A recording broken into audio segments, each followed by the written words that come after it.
In episode 7, Peter's more upset about Francisco's death than he actually being portrayed as the kidnapper. He's really, really broken up about it. Rose does her best to remind her that none of this is Peter's fault, but it doesn't really work. But they both are going through grief, because he losing his friend, she losing her aunt and uncle. What does grief cause? Horned up emotions. They finally hook up. Afterwards, Peter hops on the internet, where that conspiracy theory whack job has gone on a tangent about Peter, about finding him, and about sending his minions on the lookout to bring this guy to justice. Rose interrupts this and reminds him that doom scrolling is not going to help the situation, and they start formulating a plan. They know that in order to free Peter's name, they need a smoking gun. Now, Peter's portal access has been denied, but on his way out of the White House, he did steal the badge of somebody that worked there, whose portal access hasn't been denied yet. And considering Rose knows how to hack a computer, she starts going to work on trying to find out exactly what the FBI was investigating regarding the Metro bombing and the details that Peter gave them. While Rose starts hacking, the FBI and the Secret Service start looking for Pete. But two people that just don't buy it are Chelsea and Monks, because Peter just doesn't fit the description of a guy that would kidnap the vice president's daughter. But either way, they're instructed to look through Peter's things, and they don't find anything linking him to the president, the vice president, Maddie, none of it. In fact, the only thing they find are saved birthday cards from someone named Jim. They decide to run the birthday cards for Prince, looking for a Jim or James, and hopefully this Jim or James can lead them to Pete. But it just doesn't make sense to them. They both feel like the White House knows something about Pete that makes him a suspect that they're just not telling them. They also feel like if the White House is wrong about Peter, then it puts Maddie in even greater danger because they're looking somewhere else. So they decide to look at this from different angles, going and paying a visit to New Leaf.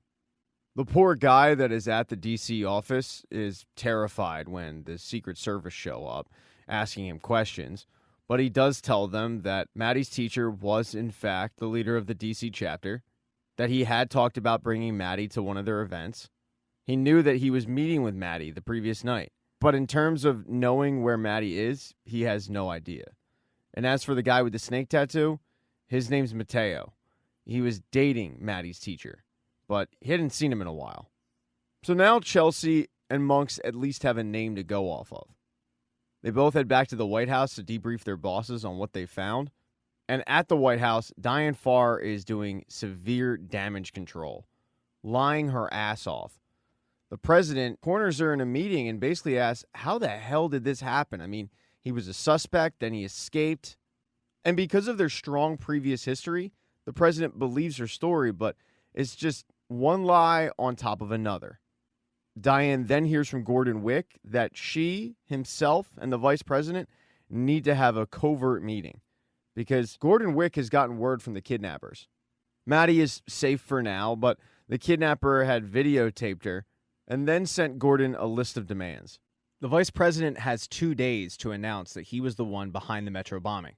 He also has to admit who his accomplices were, and if he doesn't, Maddie dies. Gordon has no idea why he got the video or the list of demands, but he's looking into where exactly the email came from. The high-stakes situation caused a little bit of infighting. Tensions are high, but after thinking about it for a few seconds, the vice president says, I'll just confess. I mean, who's going to believe me anyway? I'm a distraught father. As soon as we get Maddie back, I deny the whole thing. But Diane shakes her head and says no. As soon as you announce that you were behind it, people start digging into that smoking gun and find all of the details. You're not giving in to these demands.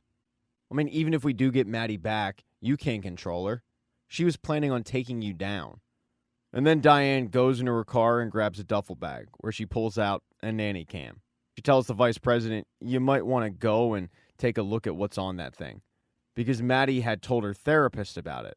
Maddie was planning on showing this to the world, but her therapist gave me the heads up. I went and did damage control and cleaned up your mess once again.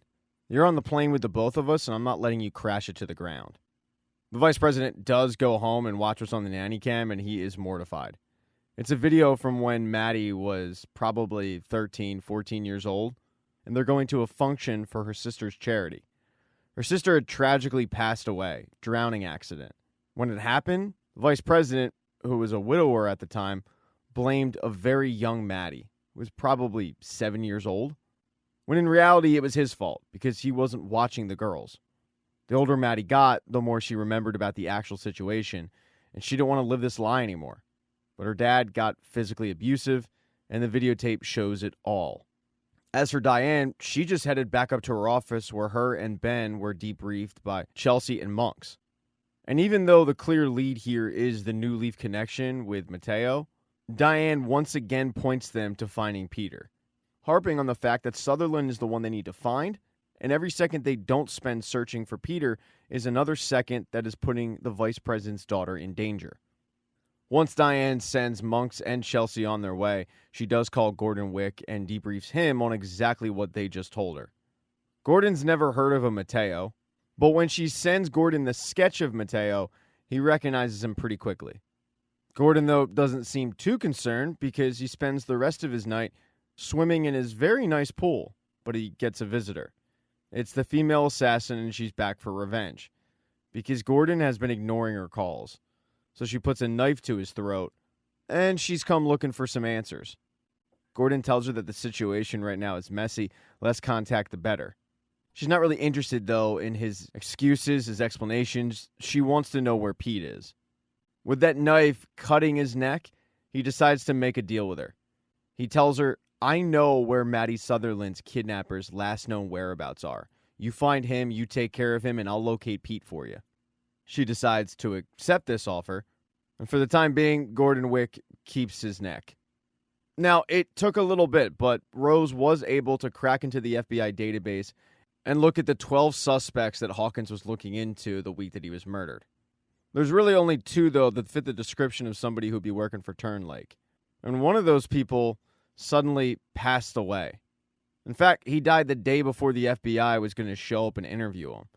His name is Colin Worley, and there's basically nothing in his file. Not even a reason for his death. All of it is super shady, and they feel like Colin is definitely a missing link to this whole thing. But they have to find out exactly what Colin died from. If they can find out what he died from and connect all the dots, then it could be the first step in freeing Peter's name. In order to do that, though, they're going to have to visit the Office of Public Records, go inside, and request the file.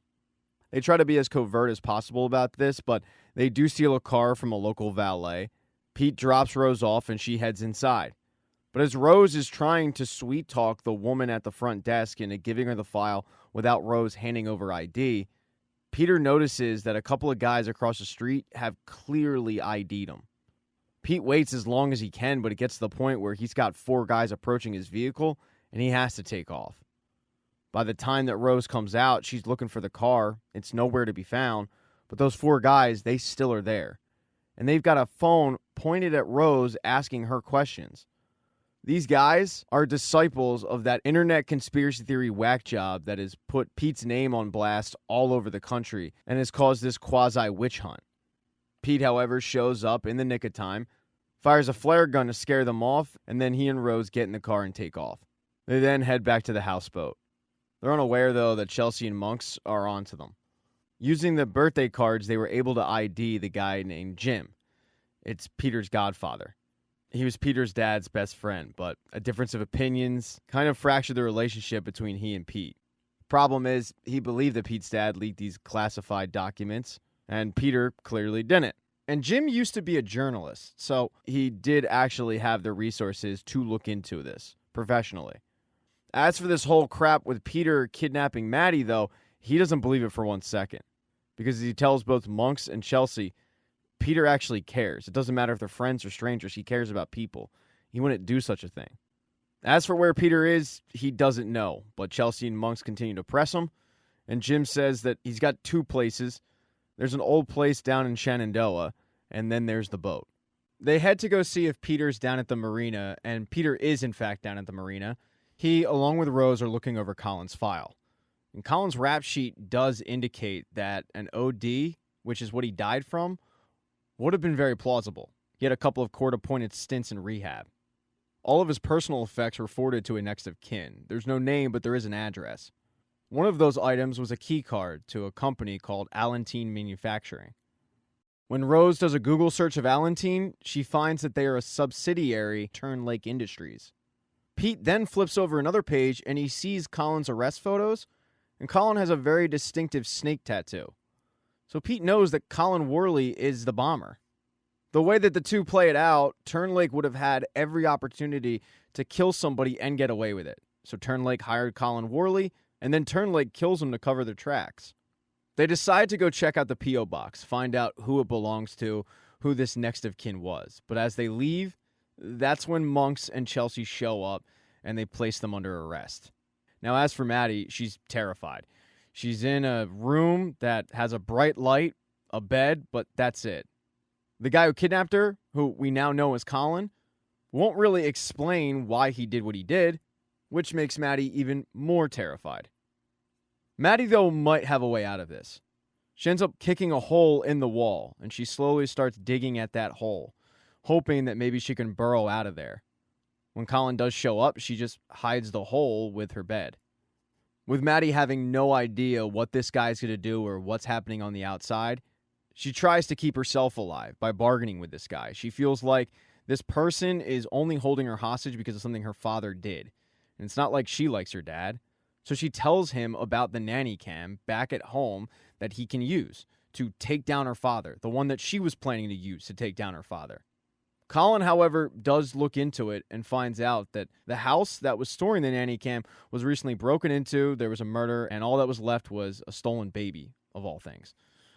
And when Maddie hears that, she knows that she was betrayed by her therapist. She decides to just tell Colin what was on the videotape, but she also tells him that whatever he's planning, they can do it together. They can take this guy down. Colin thinks about it, gives her a, "we'll see," and then he leaves. And once he does, Maddie continues to go back to work trying to get the hell out of there. Thank you so much for checking out this recap. Please consider subscribing to the channel and subscribing to my Patreon. Hit thumbs up if you liked it. Smash that thumbs down button if you thought it sucked. If you left a comment, I don't get back to you. I usually don't check the comments unless they're like a super comment. Also, if you don't see the next video up on the end screen, not to worry, it'll be up in a day or two.